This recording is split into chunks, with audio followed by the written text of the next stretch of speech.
विहारस्य युक्त चेष्टस्य कर्मसु युक्त स्वप्न अवबोधस्य योगो भवति दुःखः।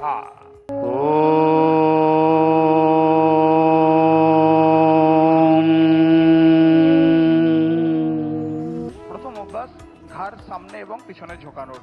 श्वास छोड़ते हुए धीरे धीरे सिर और गर्दन को आगे की ओर झुकाइए। सांस छाड़ते छाड़ते माथा एवं घाड़ के सामने दिखे झुकान और धीरे धीरे श्वास भरते हुए सिर और गर्दन को पीछे की ओर झुकाइए। सांस नीते नीते पिछनेर दिके माथा झुकान और धीरे धीरे श्वास छोड़ते हुए सिर और गर्दन को सामान्य स्थिति में लेके आइए। साइड दाएं की ओर झुकाइए। सांस छाड़ते छाड़ते माथा डान दिके कात करान और धीरे धीरे श्वास भरते हुए गर्दन को वापस सामान्य स्थिति में लेके आइए। सामान्य अवस्थाय फिरे आसुन। इस तरह हम बाएं तरफ भी अभ्यास करेंगे। बाम दिक थेके ओई अनुशीलनटी अभ्यास करुन। पूरा ध्यान श्वास प्रश्वास पर रहना है और पूरा ध्यान गर्दन पे रहना है। और धीरे धीरे श्वास भरते हुए सिर को सामान्य स्थिति में लेके आइए। स्वाभाविक अवस्थाय फिरे आसुन। श्वास छोड़ते हुए गर्दन को सामान्य स्थिति में आइए। स्वाभाविक अवस्थाय फिरे आसुन। अगला झुकान और धीरे धीरे श्वास भरते हुए सिर को क्लॉकवाइज डायरेक्शन ऊपर की तरफ घुमाएंगे। सांस नीते नीते घड़ीर कांटार दिके घूर्णन दिन और श्वास छोड़ते हुए सिर को पुनः आगे लेके आइए। सांस छाड़ते छाड़ते सामने दिके निये आसुन। एक और बार इसका अभ्यास करेंगे। इस प्रक्रिया में आंखें खुली रखना है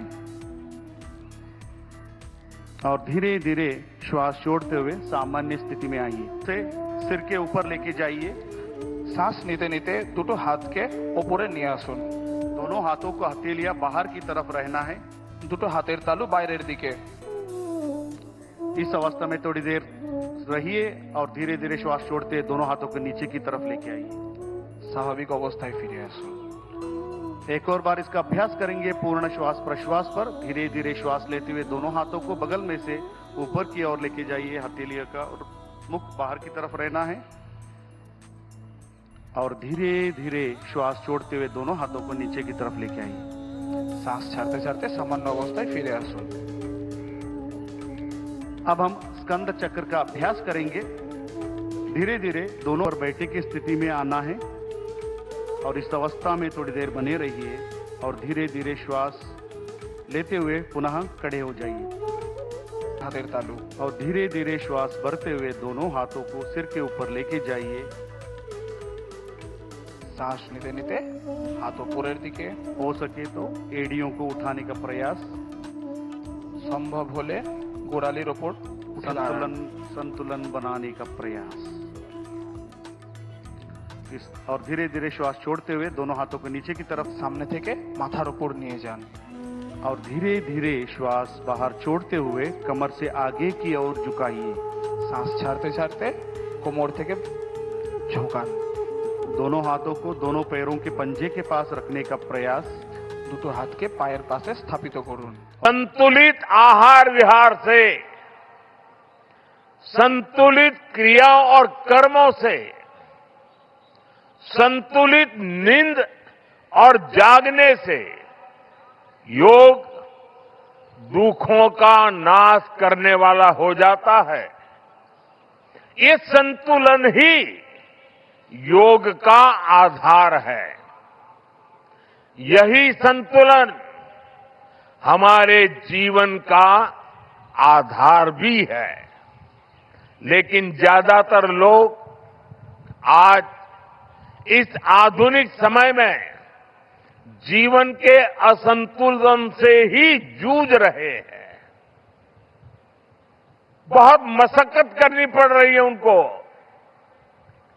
योग हमें जीवन को बैलेंस वे में जीने की कला सिखाता है। योग हमें डूज और डोंट सिखाता है। और जब हम हमारे शरीर को सही ढंग से चलाना सीख लेते हैं तो स्वास्थ्य हमारा स्वभाव बन जाता है। साथियों, योग केवल हमारे शारीरिक स्वास्थ्य पर ही फोकस नहीं करता। योग मानसिक स्वास्थ्य से शारीरिक स्वास्थ्य का मार्ग दिखाता है। इसलिए योग के विषय में युक्त चेष्टस्य कर्मसु कहा गया है। यानी हमें क्या करना चाहिए, क्या नहीं करना चाहिए, इसका बोध। ये बोध हमारे जीवन में शांति का स्रोत तो बनता ही है, इससे विश्व शांति का मार्ग भी खुलता है। इसलिए योग आज केवल हमारी पर्सनल लाइफस्टाइल के लिए जरूरी है इतना ही नहीं है। योग दुनिया के बेहतर भविष्य के लिए एक आवश्यकता भी है। आइए हम संकल्प लें, योग को केवल एक दिवस तक सीमित नहीं रखेंगे, योग को केवल एक कार्यक्रम तक सीमित नहीं रखेंगे। हम योग को अपने जीवन का हिस्सा बनाएंगे, अपने परिवार का हिस्सा बनाएंगे, अपनी आने वाली पीढ़ियों का हिस्सा बनाएंगे। 1893 সালে বিশ্ববন্দিত যুব সন্ন্যাসী স্বামী বিবেকানন্দ তিনি এই যোগের সম্পর্কে কি বলেছিলেন আপনারা জানেন।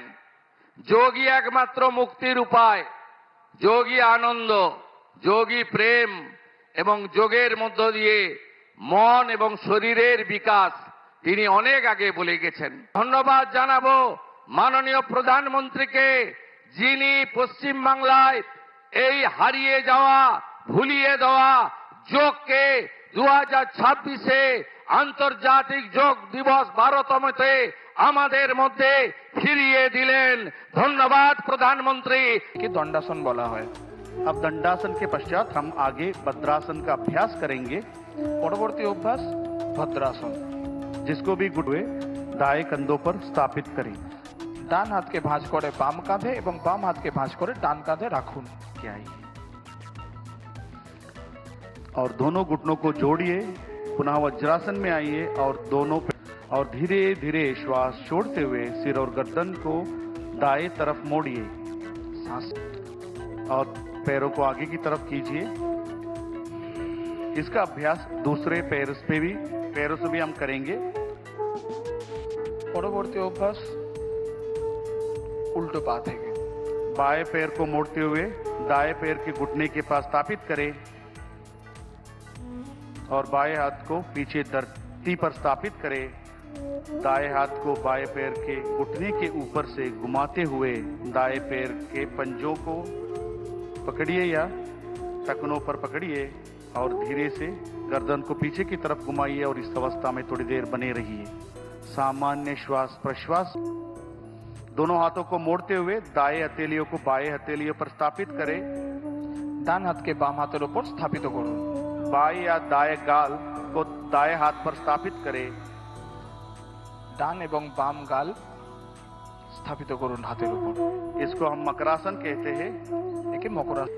পরবর্তী অনুশীলন ভুজঙ্গাসন। मकरासन से दोनों पैरों को मिलाइए মকরাসন থেকে দুটো পাকে একসঙ্গে নিয়ে আসুন। और धीरे से श्वास भरते हुए दोनों हाथों को आगे की तरफ सीधे खींचिए। শ্বাস নিতে নিতে সামনের দিকে রাখুন। यहाँ आसन पीठ कमर के दर्द में लाभदायक है और लंग कैपेसिटी को बढ़ाता है। काशी, जुकाम, दमा जैसे व्याधियों को नियंत्रित करने में सक्षम है। और धीरे धीरे श्वास छोड़ते हुए नीचे की ओर आइए और सामान्य स्थिति में मकरासन में पुनः विश्राम कीजिए। মকরাসনে বিশ্রাম করুন।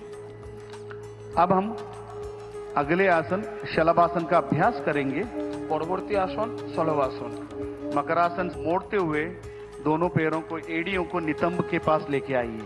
দুটো পাকে ভাঁজ করতে করতে নিতম্বের কাছে নিয়ে আসুন। दोनों हाथों से टखनों को पकड़ने का प्रयास। দুটো হাত দিয়ে গোড়ালি ধরার চেষ্টা করুন। श्वास लेते हुए नितंब और कमर को ऊपर की तरफ उठाकर ब्रिज के समान आकृति बनाने का प्रयास। শ্বাস নিতে নিতে আপনার শরীরের দিয়ে पीठ के बल विश्राम कीजिए।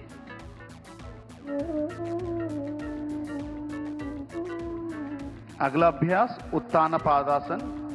পরবর্তী অভ্যাস উত্থান পাদাসন। दोनों पैरों को मिलाइए, দুটো পাকে একসঙ্গে নিয়ে আসুন।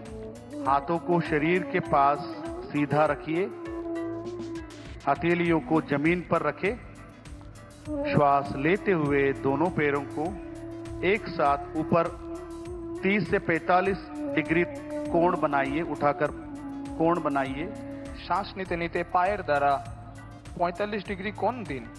इस अवस्था में सामान्य श्वास प्रश्वास के साथ थोड़ी देर बने रहिए স্বাভাবিক শ্বাস প্রশ্বাস বজায় রাখুন। और धीरे धीरे श्वास छोड़ते हुए दोनों पैरों को जमीन पर लेके आइए और पुनः विश्राम कीजिए। अगला अभ्यासन अर्ध हलासन।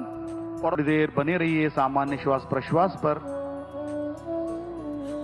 और धीरे धीरे श्वास छोड़ते हुए पैरों को आगे की तरफ फैलाइए और हाथों को बगल में रखिए और थोड़ी देर विश्राम कीजिए।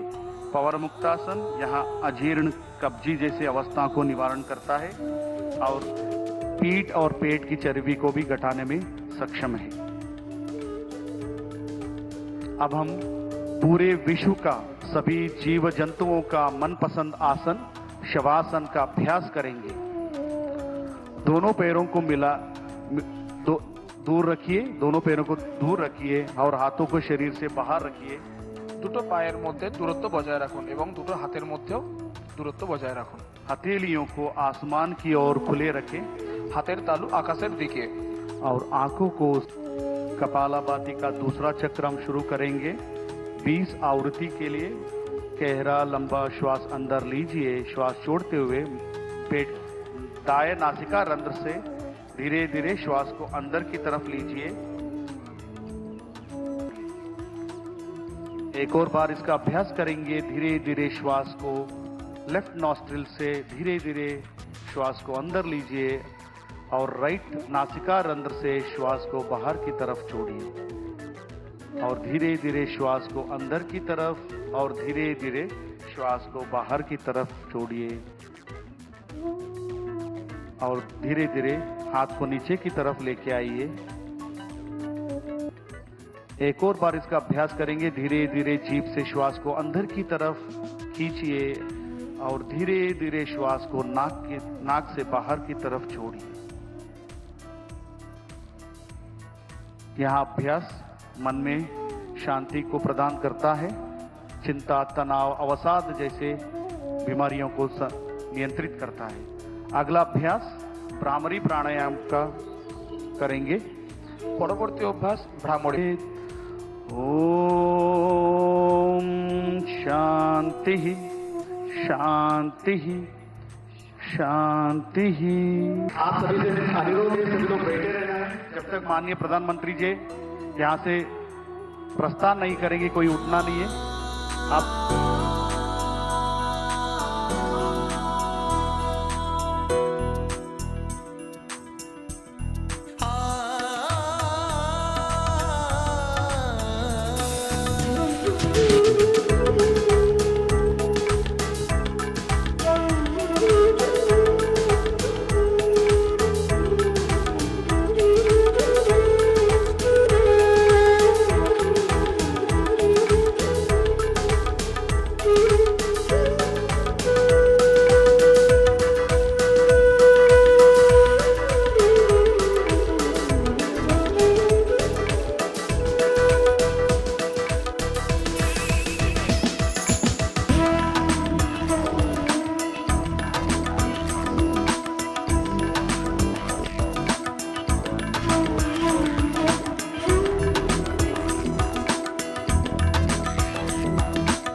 ফলো করুন সংবাদ প্রতিদিন ডিজিটাল।